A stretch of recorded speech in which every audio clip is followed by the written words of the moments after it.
I have a 50-year chart of platinum and palladium over here. Between 1971 and 1981, Jupiter and Saturn were getting closer and closer until 1981 when there was a triple conjunction, and palladium jumped from $35 an ounce to $350 an ounce. But in 81, Jupiter finally passed Saturn, and between 81 and 90, Jupiter and Saturn were separating from one another. Palladium fell from $250 down to about $75, while platinum held its value very well from 80 to 90.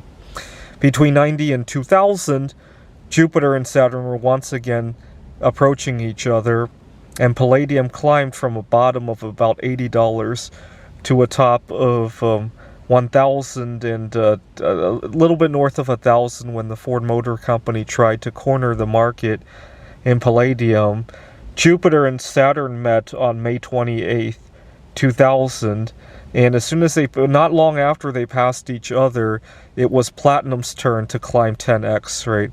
From a bottom of, not quite 10x, but from a bottom of 250 up to, when they finally were 180 degrees apart in the sky, up to about $1,800 an ounce, so about 6 times in the space of a decade.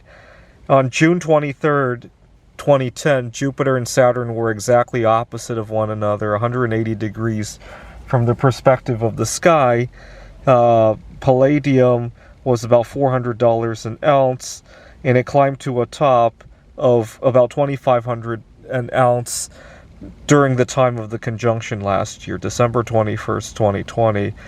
Now that Jupiter and Saturn have passed each other, palladium has corrected. It's now, right now as I speak, about $1,900 an ounce, and I fully expect platinum to repeat the trends that it has. So when Jupiter and Saturn are approaching each other, during the 10 years that Jupiter and Saturn are approaching each other, palladium will climb 6 times, and during the 10 years they separate from one another, platinum will climb about 6 times.